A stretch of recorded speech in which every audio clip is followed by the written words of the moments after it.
merci. Désolé du retard. Donc, pour cette deuxième présentation de la session cybersécurité, privacy et blockchain.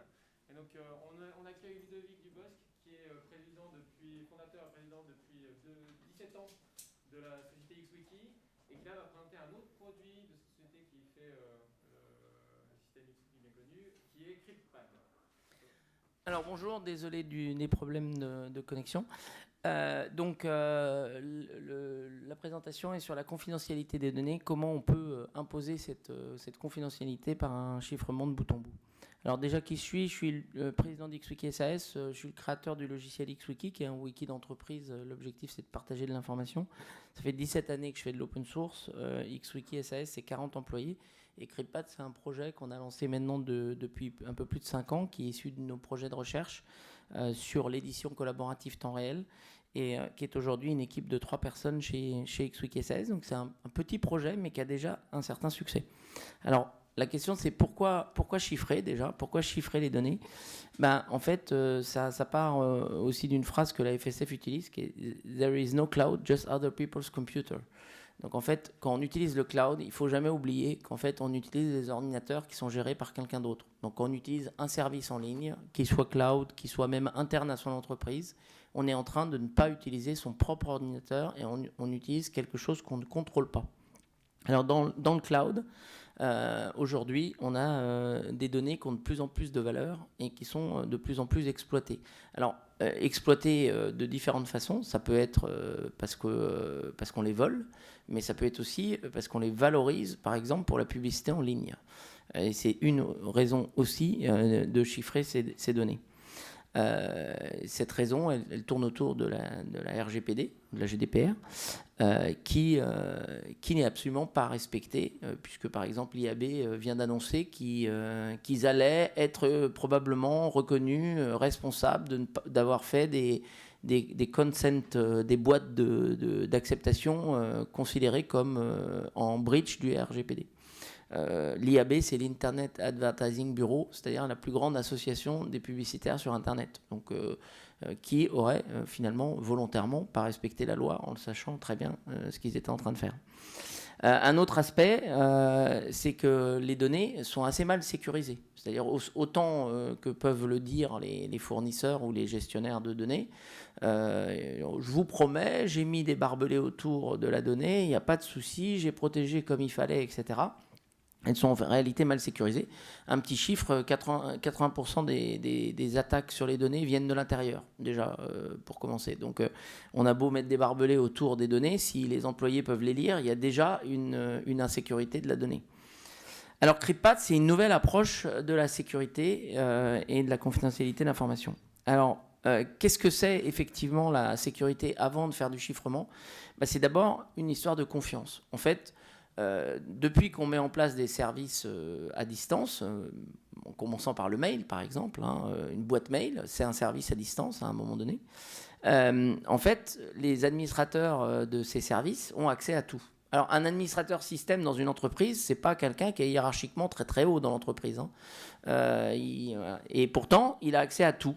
Alors, finalement, ça choque personne. C'est-à-dire, vous avez des données qui circulent sur les RH, sur les employés, on va virer des employés, etc. Les administrateurs système, potentiellement, ils peuvent lire ces données. Et en fait, on a accepté cette situation simplement parce qu'en fait, on n'avait pas d'autre solution. C'est-à-dire qu'on ne sait pas comment faire pour empêcher un administrateur système d'accéder aux données. Donc, finalement, on a considéré que c'était normal que l'administrateur système ait accès à toutes les données. Ensuite, est-ce que c'est vraiment possible d'assurer la confidentialité des données sur le cloud ? Alors, le gestionnaire du service cloud qui le gère, il a aussi accès à tout. Et alors, certains de ces gestionnaires, ça les arrange bien, puisque finalement, il y a des business models qui ont été construits sur cet accès à l'information qui est donné à tout un tas d'intermédiaires sur les services. Donc, tous les services gratuits qu'on a aujourd'hui sur Internet, ils sont basés sur le fait qu'il y a un accès aux informations qui circulent.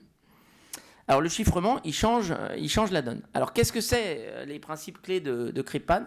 C'est qu'on va faire des documents chiffrés qui peuvent être édités en temps réel. Alors sur le principe, ça paraît simple, mais techniquement c'est assez complexe. C'est-à-dire prendre un document, le chiffrer avec une clé secrète, le stocker quelque part, c'est pas très compliqué. Quelqu'un d'autre vient y accéder, il accède au document, il a accès à l'information, éventuellement il le modifie, il le rechiffre, il le remet. Ça, c'est pas trop compliqué. Ce qui est plus compliqué, c'est que finalement, si on veut être à plusieurs, en train d'éditer en même temps, comment on gère ça? Et en fait, c'est ça le cœur de CryptPad. C'est un algorithme qui gère des conflits d'édition alors qu'on est dans un système chiffré de bout en bout. Et donc, on a des secrets qui vont assurer la confidentialité de l'information. Donc, c'est du chiffrement de bout en bout. Alors, attention, hein, avec le chiffrement, il y a beaucoup de claims. C'est-à-dire, je fais du chiffrement, c'est chiffré. C'est chiffré at rest. Doctolib et par exemple ceux qui l'ont annoncé. Ah, c'est tout, vous inquiétez pas, c'est chiffré. Amazon n'a pas accès aux données. Oui, mais qui a la clé en fait? Et donc, chiffrement de bout en bout, ça veut dire que la clé n'est que dans les mains de la personne qui a créé ou qui accède à la donnée. Personne d'autre ne doit avoir accès à la clé. Il ne doit pas pouvoir accéder à cette clé. Et donc, quand il y a chiffrement, on doit se poser aussi comment est protégée la clé. Et donc, c'est aussi une chose que fait CryptPad, c'est qu'on a un système de gestion de clés avec un système de partage sécurisé. Ça ne sert à rien de chiffrer avec une clé si on se l'envoie par mail. C'est inutile, potentiellement. Alors, c'est un petit peu mieux, parce que ça veut dire qu'il y a uniquement ceux qui auront intercepté le mail qui peuvent avoir accès à la donnée. Mais il faut faire attention à la protection de la clé et des clés, en général, quand on fait. Alors, une fois qu'on met ça en place, le gestionnaire du serveur n'a pas accès aux informations. Alors, j'ai un petit dessin qui intéressera des gens s'ils veulent le regarder en détail. C'est un petit peu compliqué. En fait, vous imaginez, les utilisateurs sont sur les côtés, les données sont au centre, le serveur est au centre. Et en fait, comment fonctionne CryptPad? Ça part de votre nom d'utilisateur et mot de passe qui sont en fait des secrets. Votre nom d'utilisateur et votre mot de passe est un secret. Alors, sachez que c'est un secret avec un logiciel comme CryptPad. Avec la plupart des services sur Internet, ce n'est déjà plus un secret à partir du moment où vous avez cliqué OK sur se loguer. Parce que qu'est-ce qui se passe quand vous cliquez OK pour se loguer? Les deux informations sont envoyées au serveur et le serveur va vérifier si c'est le bon utilisateur à mot de passe. C'est pour ça qu'on dit ne jamais utiliser le même mot de passe sur deux services Internet. Sur CryptPad, on va vous déconseiller d'utiliser le même mot de passe sur un service qui ne fonctionne pas avec le système de login de CryptPad. Mais nous, le mot de passe n'est jamais envoyé à notre serveur. Nous n'avons pas accès ni à votre nom d'utilisateur, ni à votre mot de passe. Avec ces deux informations qui sont des secrets, on va générer des clés publiques et des clés privées et des adresses secrètes qui correspondent et qui sont uniques. On obtiendra toujours les mêmes à partir des deux secrets et qui nous permettront d'avoir une adresse sur notre serveur qui contiendra le début de vos données. Je dis le début de vos données parce qu'en fait, c'est une sorte de sécurité par enchaînement. C'est-à-dire, vous avez une boîte qui contient des informations secrètes. Votre secret protège une boîte qui contient des informations secrètes, qui protège des clés, qui sont des clés d'accès à d'autres documents, voire à d'autres dossiers. Et par enchaînement, comme ça, vous avez la sécurité et la confidentialité de l'information à partir de la donnée de départ. Donc, on va générer ces adresses, on va chercher les données sur le serveur et on va utiliser la clé de déchiffrement qui a aussi été générée à partir des informations secrètes pour comprendre ce qu'il y a dans cette boîte. Donc nous, on gère une petite boîte avec des données, on ne sait pas ce qu'il y a dedans. On voit juste qu'elle est plus ou moins grosse. Donc on n'a pas zéro information sur vos données sur nos serveurs. On sait si vous en avez un peu ou beaucoup. On sait si vous y accédez un peu ou beaucoup. Tous les combien vous venez les chercher. On a des adresses IP qui nous contactent et qui viennent chercher des données. On ne sait pas vraiment qui c'est et on ne sait pas ce qu'il y a dans les données qui viennent chercher. Et donc, à partir de là, on déchiffre. Et en fait, le premier document, c'est votre drive. Et un drive, c'est un ensemble c'est un arbre en réalité, avec des listes de documents, des listes de dossiers qui contiennent des listes de documents et qui contiennent aussi les clés de ces documents, les clés d'accès de ces documents. La partie basse du dessin explique comment on partage un document sur CryptPad. On va avoir des clés publiques et des clés privées. Et avec ça, on va envoyer dans la boîte de quelqu'un le fait qu'on lui partage la clé d'un document. Donc on dit, je veux partager avec tel utilisateur, j'utilise sa clé publique pour lui envoyer un message secret qui va contenir la clé du document auquel je lui donne accès, ainsi que l'adresse de ce document. Et lui, il va récupérer ça dans sa boîte. Tout ça se passe en temps réel, c'est-à-dire que si vous êtes connecté sur CryptPad, je vous envoie un partage, vous avez une petite boîte qui fait tac, vous avez reçu un message. Vous cliquez dessus, on vous a partagé un document. Donc l'interface de CryptPad va interpréter ces messages pour vous ensuite vous donner accès aux données. Alors, quel est le résultat de ça? C'est avec le chiffrement, on a une gestion de sécurité qui est zéro trust. Zéro trust, ça veut dire on ne fait pas confiance au serveur, on n'a pas confiance a priori au serveur. On a un niveau de confidentialité qui est supérieur, y compris en interne. C'est-à-dire si on l'installe sur des serveurs dans son entreprise, l'administrateur système n'aura pas accès aux données qui sont partagées par les utilisateurs de l'entreprise. Donc, la gestion des droits sur les documents sera quelque chose qui sera réel. Parce que tout logiciel qui protège, qui met des droits sur des documents, mais en fait, vous avez tout un tas de catégories de personnes qui peuvent passer outre ces droits en allant directement sur la machine, évidemment, est un problème de sécurité. La deuxième chose, c'est que vous êtes aussi vous avez plus de confiance dans le fait que les données vont être protégées. C'est-à-dire que la capacité de l'entreprise qui héberge les données à sécuriser les données est moins importante. Ça ne veut pas dire qu'il ne faut pas qu'elle fasse un peu attention, parce qu'en récupérant les masses de données, peut-être qu'on peut faire tourner des machines pour essayer de déchiffrer les données, et peut-être que la NSA y arrivera, mais il faudra beaucoup plus de ressources informatiques et une capacité beaucoup plus importante pour arriver à éventuellement déchiffrer les données. Alors il y a un point qui est important, et c'est quelque chose qui est effectivement important. On n'a pas complètement éliminé la notion de confiance. Avec CryptPad aujourd'hui, si vous allez sur CryptPad.fr, donc si vous allez sur notre hébergement du logiciel CryptPad, vous devez faire confiance qu'on vous envoie le code qui correspond à l'implémentation de la sécurité de CryptPad.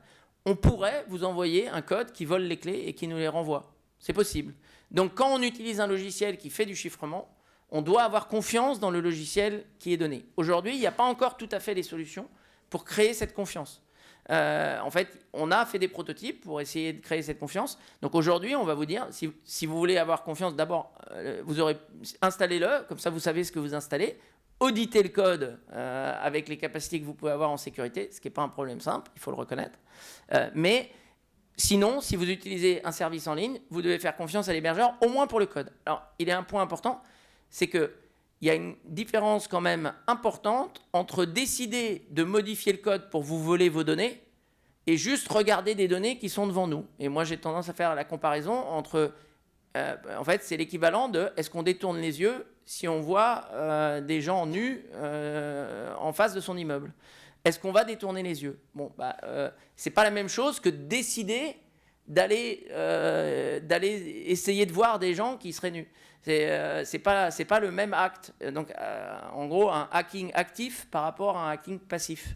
Donc là, déjà, on a limité toutes les problématiques de sécurité à une volonté d'aller chercher les données et de les voler. Et puis, on risquerait d'être détecté si on faisait ce type d'activité. Mais il faut se comprendre que ce n'est pas impossible. Si la police vient nous demander ou si des criminels viennent nous demander avec un flingue sur la tempe de modifier notre code, qu'est-ce qu'on va faire? C'est pas encore arrivé, donc on ne le sait pas. Alors, qu'est-ce qu'on fournit comme fonctionnalité? Parce qu'un point qui est important dans le projet CryptPad, c'est qu'on ne s'est pas uniquement posé la question de ce projet dans le cadre de la sécurité. Le problème, c'est qu'est-ce qu'on peut faire, qu'est-ce qu'on doit faire pour qu'il soit adopté. Si on demande, c'est un peu comme avec le bio, si on demande aux gens, vous voulez consommer bio ou pas? Ils disent oui, je veux consommer bio. Comment vous choisissez vos produits au supermarché? Le moins cher. C'est un peu la même chose, c'est avec les outils collaboratifs, c'est vous voulez un outil collaboratif le sécuriser, vous voulez un outil qui ne vient pas des GAFAM? Oui. Oui, mais comment vous choisissez? Je prends le logiciel qui a le plus de fonctionnalités au meilleur prix. Forcément, à un moment donné, il y a quelque chose qui ne va pas coller.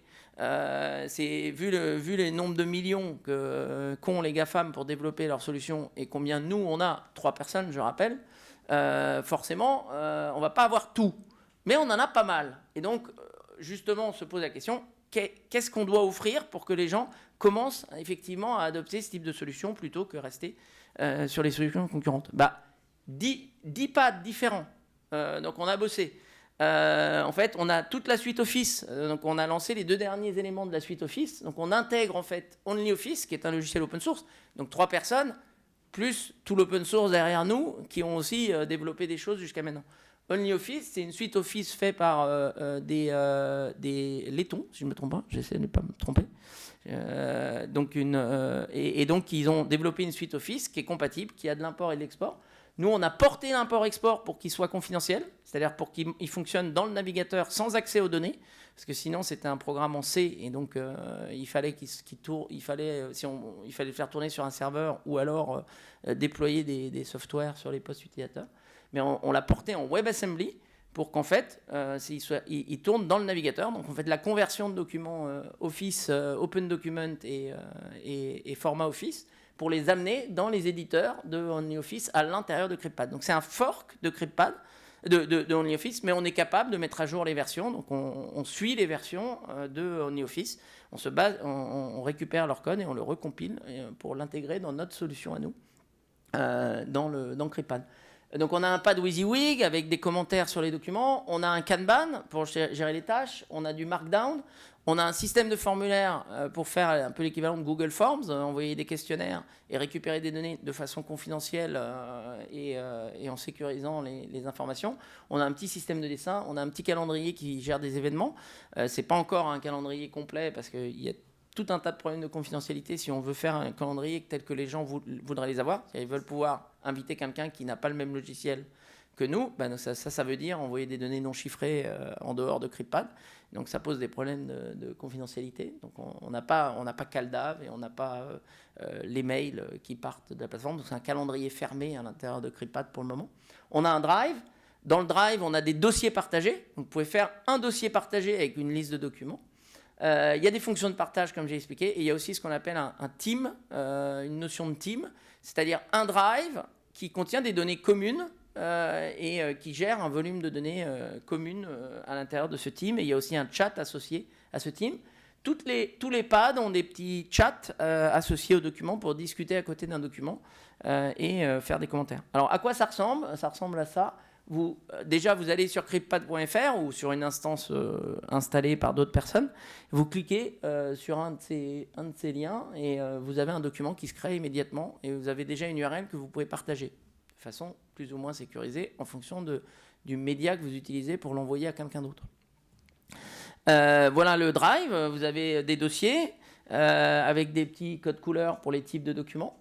Ça, c'est un document WYSIWYG avec des commentaires et des annotations. On peut mettre des images dedans.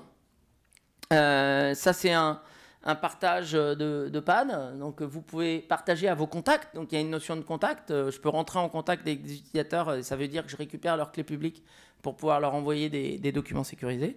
Et donc, je peux envoyer des liens de partage. Ça, c'est du Markdown. Il y a des trucs un peu sympas dans le Markdown. Vous pouvez même faire des petits charts et même des Gantt charts pour la gestion projet. Ça, c'est le Kanban, très utile pour faire le suivi des développements et des tâches.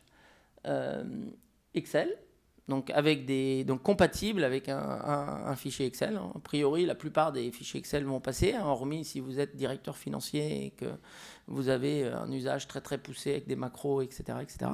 Mais pour l'usager au jour le jour d'Excel, il n'y a pas de souci. Il y a des tableaux croisés dynamiques, par exemple, dedans, ça fonctionne. Vous avez des charts, ça fonctionne. Donc c'est très complet. Des petits dessins. Très pratique pour l'éducation en ligne. On peut expliquer quelque chose en faisant des dessins. Donc c'est pas un outil très avancé, mais il est intéressant. Quelques éléments d'usage de CryptPad. Alors en fait, ça c'est l'usage de CryptPad sur un peu plus de 2 ans, depuis février 2020. 18-20 mois à peu près. En fait, les 2 premiers éléments, c'est avant Covid. Les 2 premiers blocs, c'est par mois en fait, ici. 200 000 pads ouverts par mois avant le Covid, à peu près. On avait à peu près 1000 inscriptions par mois sur le service, 1000 comptes créés sur le service.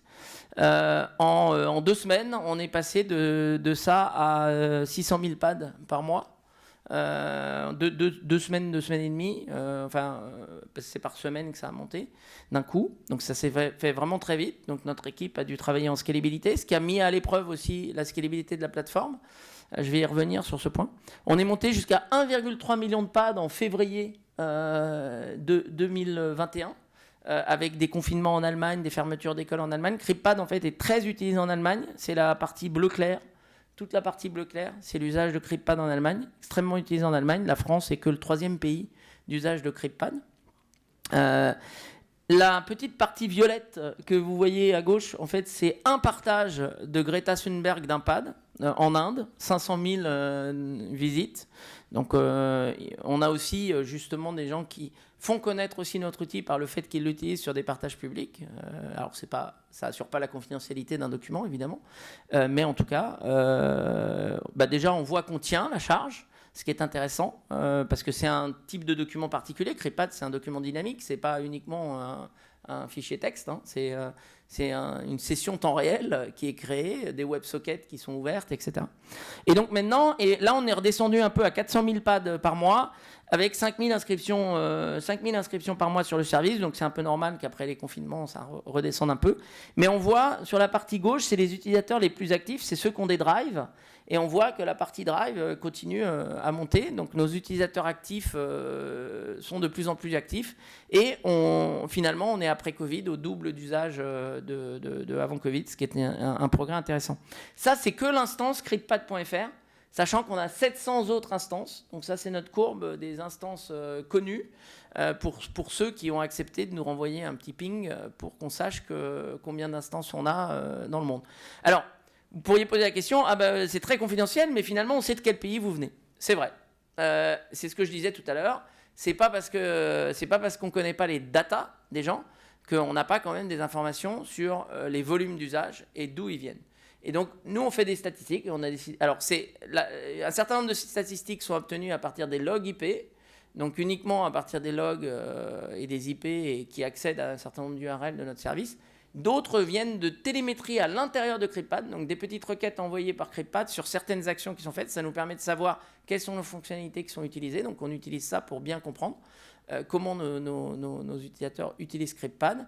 Et on n'utilise ça que de façon agrégée. Et le plus détaillé qu'on fait, c'est la région ou le pays, afin de comprendre comment CryptPad est déployé dans un certain nombre de pays et voir qu'est-ce qu'on peut faire pour le faire connaître un peu plus.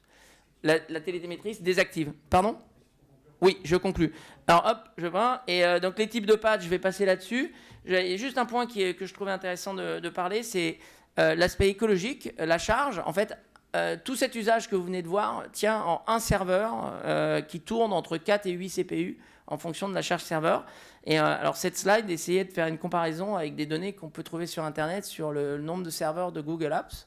Parce qu'on a le pressentiment que CryptPad consomme moins en énergie sur les serveurs, utilise évidemment un peu plus pour déchiffrer côté client, mais en fait que cet usage est assez marginal dans le PC par rapport à l'écran en fait, et donc globalement c'est un outil qui est plus écologique.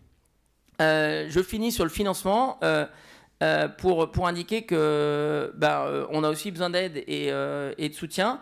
Et qu'aujourd'hui, on n'a que 15% du budget de CryptPad qui est par les souscriptions et par les donations. Donc, on va monter des offres entreprises. Et ces offres entreprises vont être importantes aussi pour la pérennité du projet. Parce qu'actuellement, CryptPad est principalement financé par des projets européens et des financements européens pour améliorer la technologie et la solution. Alors, je laisse cette slide comme ça pour ceux qui veulent aider pendant qu'on prend les questions. Si vous avez envie d'aider CryptPad, un des meilleurs moyens, c'est de le faire connaître et d'en parler autour de vous. Mais il y a aussi quelques autres méthodes pour aussi contribuer si vous le souhaitez.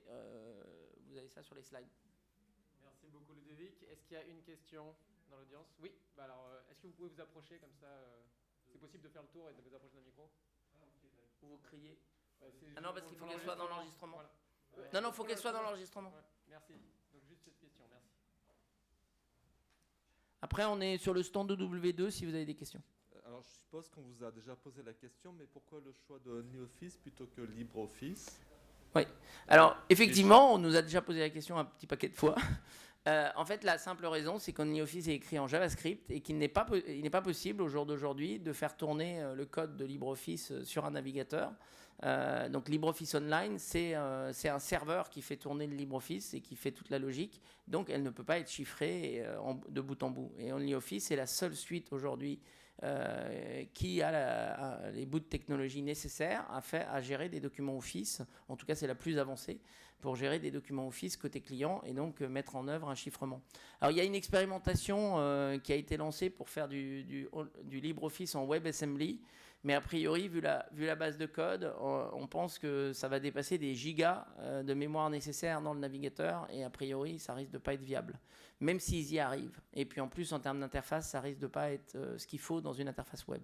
Donc de notre point de vue, OmniOffice est la solution qu'il faut pour faire ce type de technologie. Il n'y en a pas d'autre aujourd'hui. Merci Ludovic.